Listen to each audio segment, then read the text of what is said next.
What's happening with cybersecurity? About a month ago, Palo Alto Networks, long one of my favorites, saw its stock plunge 28% in a single session after the company gave conservative guidance and management made what sounded like discouraging comments on the conference call. CEO Nikesh Arora spoke about, and I quote, spending fatigue, although he later clarified that he wasn't talking about overall levels of demand. He meant his clients are sick of spending their money across many different cybersecurity vendors in order to get complete protection.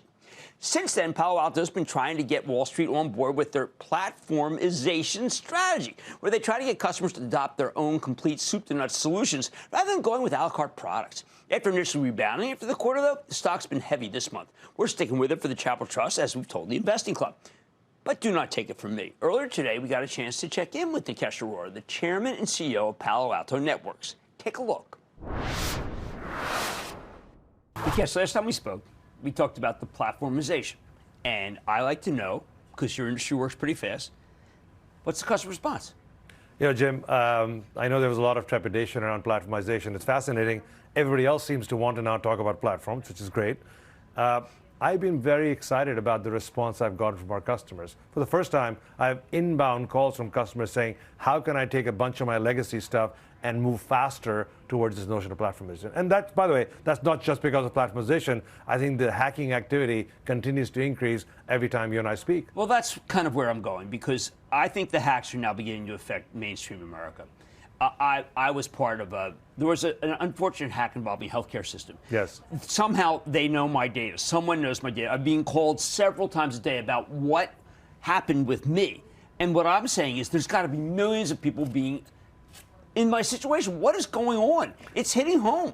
Well, Jim, you know, since you and I talked last time, there have been four major things that have happened in the hacking world. One, you know, CISA sent out an advisory that everybody has to get off legacy VPNs as quickly as they can. Literally, they told people every government department has to get off it. Of course, that means every enterprise, every company is looking at getting off that. So I've seen about 100 inbound calls from customers saying, how do we get off this as fast as we can? So we actually launched something. And there's a system that people are on, that the government says, we don't want you on, and they have to go to another system. And it could so they basically have to get off Ivanti, and they have to get onto a SASE platform, which is our SASE platform, which we've been deploying for the last many years. I got 100 customers calling saying, how quickly can I get off this and get on your platform? We have free trials running for 90 days. We have hundreds of customers are calling us. So this is one thing that happened. The second thing that happened sounds like there's no more fatigue when it comes to people who are trying to figure out what to do. Look, there's never been fatigue on getting their cybersecurity environment to a better place.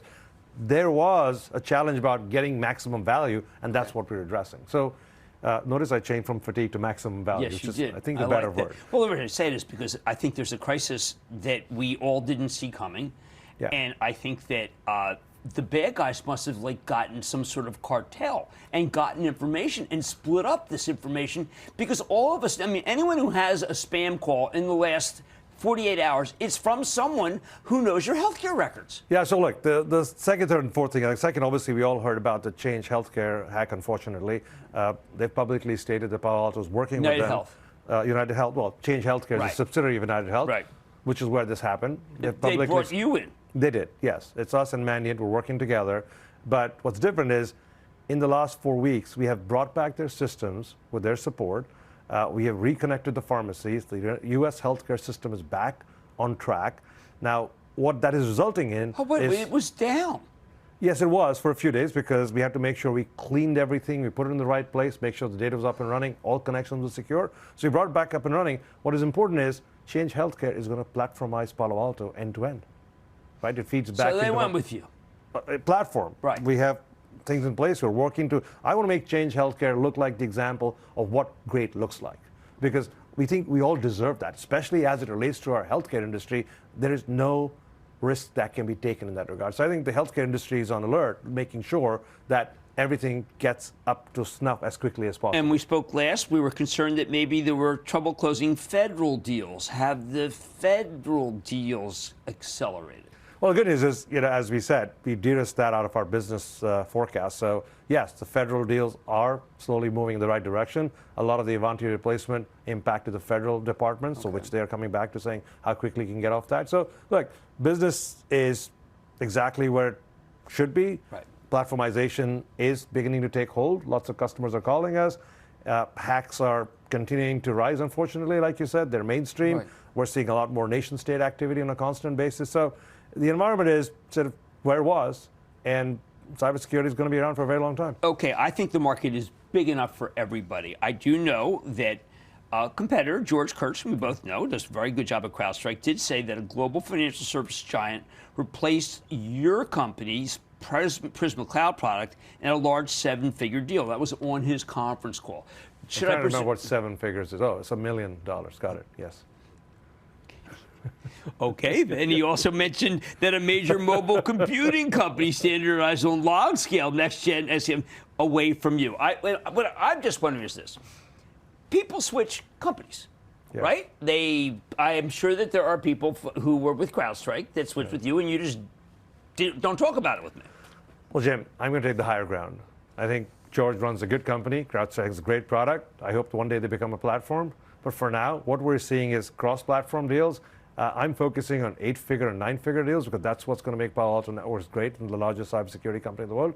And I'm glad that he's getting some 7-figure deals, and I more power hope to the both of us. slagging's over, frankly, because I think there's so much room in this. This is the 100%, fastest growing 100%. space in the world. I do not want to hear that one is a loser and one is a winner when United Health has to call you for change because the hacks. I mean, this morning we did a piece about how the sewer and water companies have to be on alert. Are you getting deals from that area?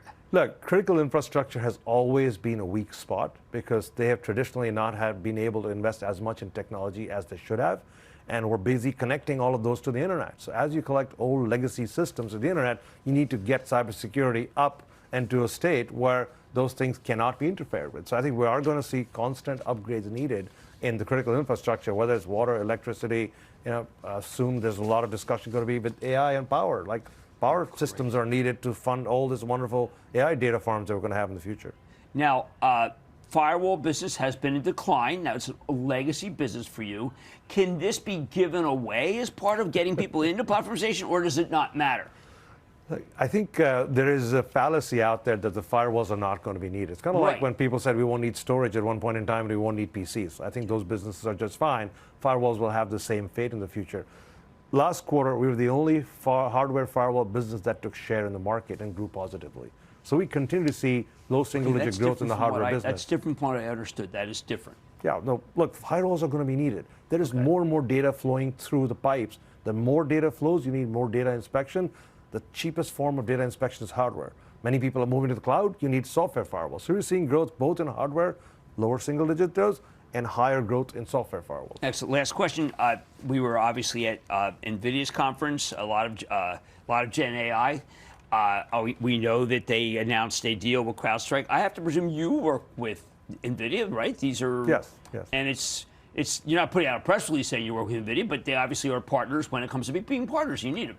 Yeah. So Jim, AI is going to be transformative. I think you spent the whole week talking about AI. It's going to be big. I think Nvidia is amazing at what they're doing. We're working with Nvidia, with Google, with Claude, with OpenAI because we have to do things. One, we have to protect our customers from anything that bad actors use these AI platforms for. And that's going to be a big deal. We're already beginning to see activity where bad actors are using AI to attack people faster.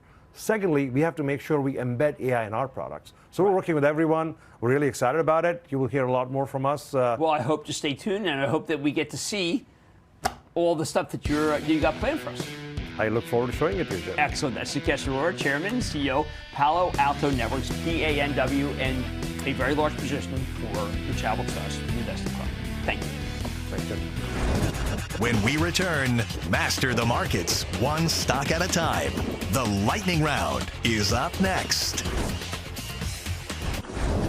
Don't miss a second of Mad Money. Follow @Jim Cramer on X. Have a question? Tweet Cramer. #MadMentions. Send Jim an email to madmoney@cnbc.com or give us a call at 1-800-743-CNBC. Miss something? Head to madmoney.cnbc.com.